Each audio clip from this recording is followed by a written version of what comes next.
Welcome to the Passionate Pundits, your opportunity to increase your knowledge of natural health and healing, a viable alternative to modern Western medicine.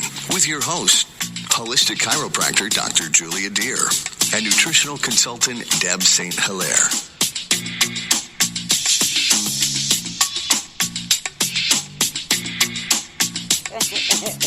Hi, Julia. Is my microphone on? No. Okay. I didn't think you needed to talk today. I probably could go without, but it'll be all right. I'm just kidding. It's on. Okay, good. Hi, everybody. Oh, I'm waving and it's not looking at me. Try again. Right. It's almost like a Monday. How do I do this? Hi, everybody. Flip the camera around. I'm trying. I can't even figure it out. I think something happened. Oh, I see a little thing where it says you're live. Mm-hmm. You are. So how are you while you're getting that ready? How are you? There's Deb. Say hi, Deb. Hi, Deb. No, not you. And then here's me. Hi, guys. I'm going to try to find a place to set this thing up, but I don't know where. Too bad we didn't think of that beforehand. That's okay. Can you see me? Yes. Can you see me like good-ish? Next time I think we should do this before. No. Oh, try that. Oh, gosh. Do I need all that?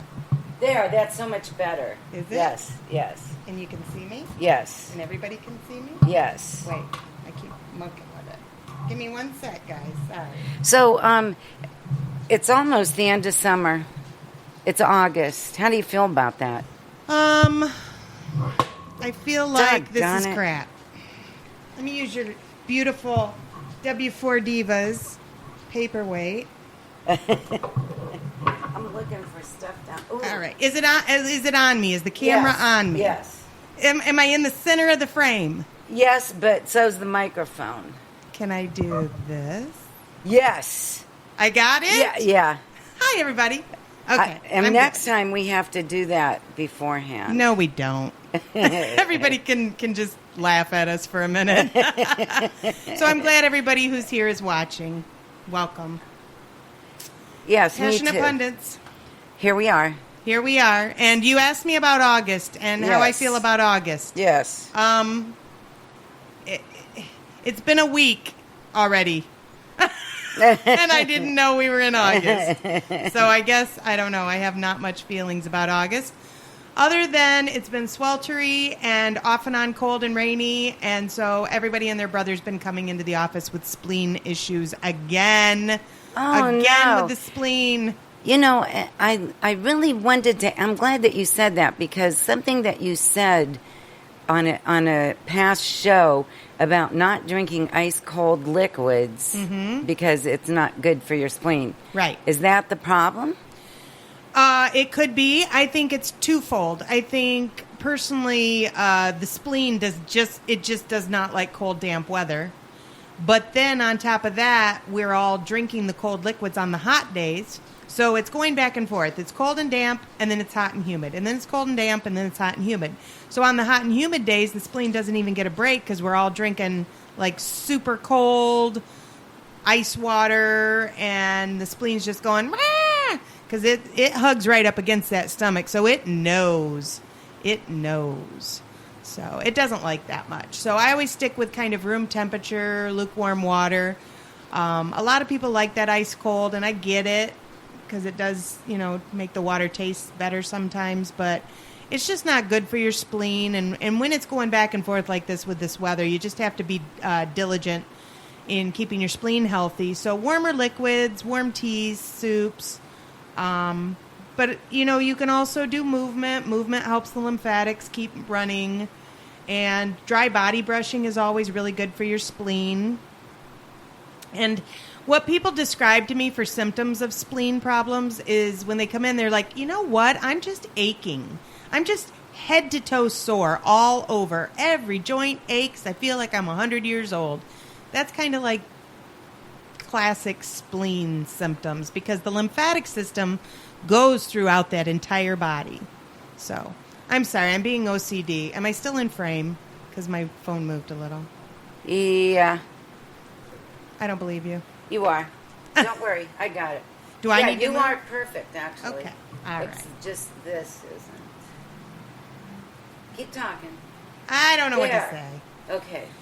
So spleens. So when they come in, what do you ask them? How do you find out what it is? Oh, they all tell me. They just come right in and they just like, oh, I'm just so achy head to toe and I don't know what's wrong with me and I feel stiff and my joints hurt and I'm just sore all over. That's it.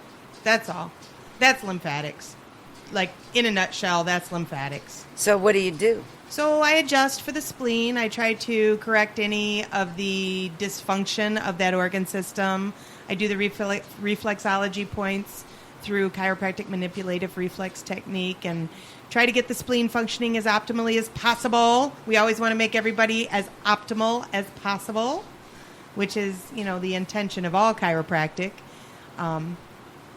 What the philosophy is based on is optimal functioning, so that's what we want. We want the nervous system and the organ systems and the brain and everything to work together so that the body functions as optimally as it can. Right. Yeah. I think that's a really good reason to come to you before you're sick. Yeah, and some of it could be the congestion. This humidity has created a lot of moisture in the air, and with that high humidity, the moisture's kind of collecting in our lungs overnight, so you wake up with that. Right. And people are like, oh, I have allergies. I've never had allergies. Honestly, I don't think it's allergies. Oh, that's interesting. Some of it is, but some of it's like just congestion from the moisture in the air collecting in your lungs and your bronchi, and it's just... What about eyes? My eyes have been very itchy. I just itchy eyes sounds more like allergies. Yeah, I bet you've got some seasonal allergies going on. A lot of things blooming. Yeah, and it's pretty. Blooming. It is pretty. It is pretty. I planted a garden in my front yard, which I never do because I'm not a green thumb person, but my husband Patrick insisted that we had a garden this year because we moved and our new house doesn't have a yard. It just has like a little postage stamp garden in the front of the thing. So he's like, we got to make it pretty. So I said, okay. So we went and got some plants and we planted them and the weeds have taken over. And I was going to go weed it, but then I got busy and then they took over more. And now it just seems like a jungle out there. So I'm going to have to really get down and dirty and get on my hands and knees. Like I said, I'm not a real green thumb person. We have but I don't want my plants company to that die. will do that. You do? Mm-hmm. Oh. I'll give you, remind me and I'll give you their phone number. Okay, very good. Because It's Forever Green Valley Nursery. And I also don't know what to pluck and what not to pluck. Right. I think some of them are, what do you call it, perennials that Yes. come up again and again, but I just don't know what they are. So I'm going to be plucking all kinds of crap out of there if I do it. So I'll be like, I don't know what that is. I wonder if that, I'm sure they'd know. They work. That's their job. I think they would know. They got to know. They got to know, right? Yes. I think. If not, they won't do any worse than I would, That's right? true. Good point. Good point. I'm going to go in there with a machete.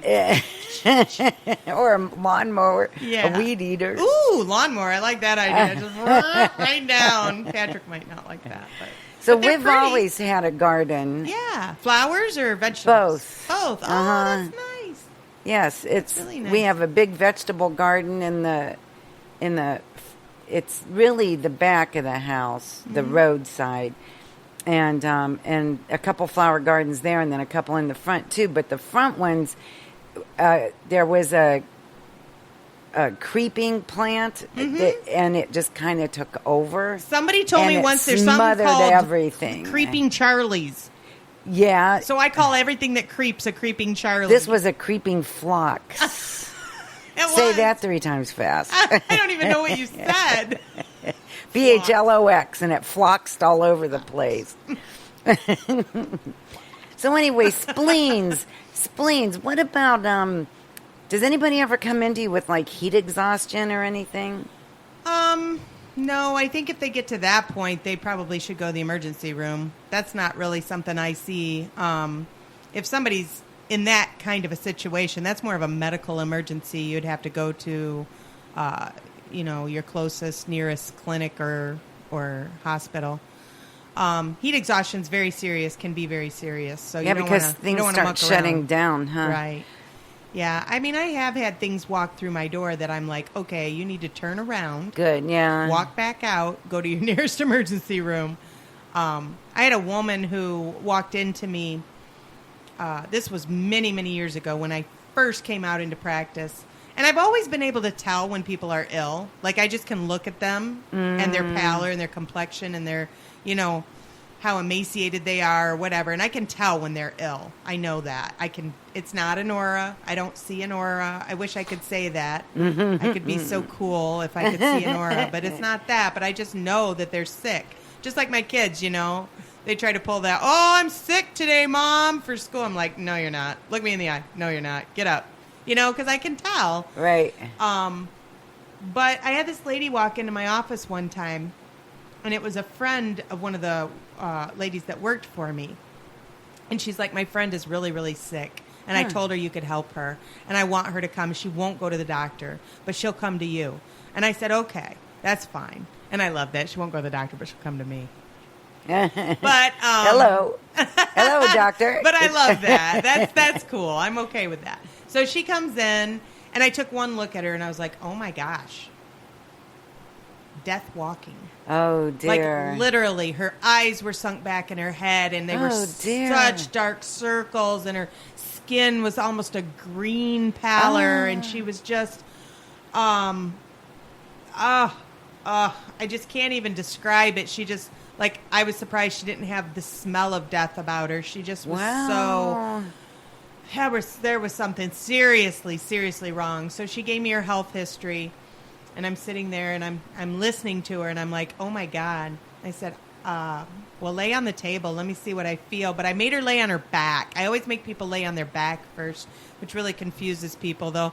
They expect, I'm going to go on my belly because she's going to adjust my back. But when people first come to me, I like to do the reflexology first, and I like to check, what's going on in the front of you first with all of your organ systems. So I laid her on her back, and I started to feel, and down, she had some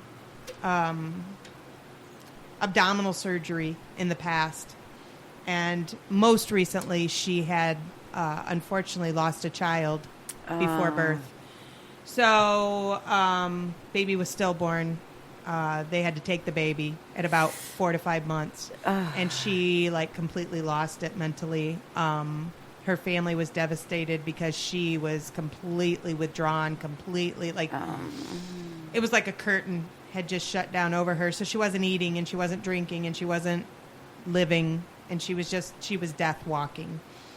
And so she was a military person, and they had been from military base to the hospitals, and nobody could figure out what was wrong with her, and she really wasn't interested in finding out what was wrong with her. Her husband was. He was very worried, very concerned. And her little girl, who was about 5 or 6 at the time, was very concerned about her mama. Oh, maybe she was 4. She was very little. But I remember she was something else, because when I met her, this one, little 4-year-old girl comes up and I introduced myself to her, and she introduces herself to me, and she's like, hi, I just want to let you know I am going to be a pediatric cardiothoracic surgeon when I get older. Oh, my gosh. And I was like, holy crap, this girl, she's a savant. Oh, my gosh. She was something, and she's still like that. I know her now, and she's something else. And she still wants to be a pediatric cardiothoracic surgeon. But to hear that out of a 4-year-old's mouth was just too much. I was like, wow, okay. Is there an adult in there? Yeah, I think there was. And so, but she was very concerned about her mama. And so I started to feel around, and I felt this incredible heat coming out of her stomach. And just merely putting my hands over her, not even touching her skin, but you could feel this heat coming from her stomach. And I was like, oh. Infection? Yeah. I said, that's not good. Where she had the baby removed, the incision of that had become septic. Oh, no. And without even batting an eye, I said, you need to get to the hospital, and you need to get to the hospital now, because you look like you're dead. Your body is telling me it's been septic now for probably a couple months. What exactly is septic? Septic is when infection goes through your entire system. She probably, just for people's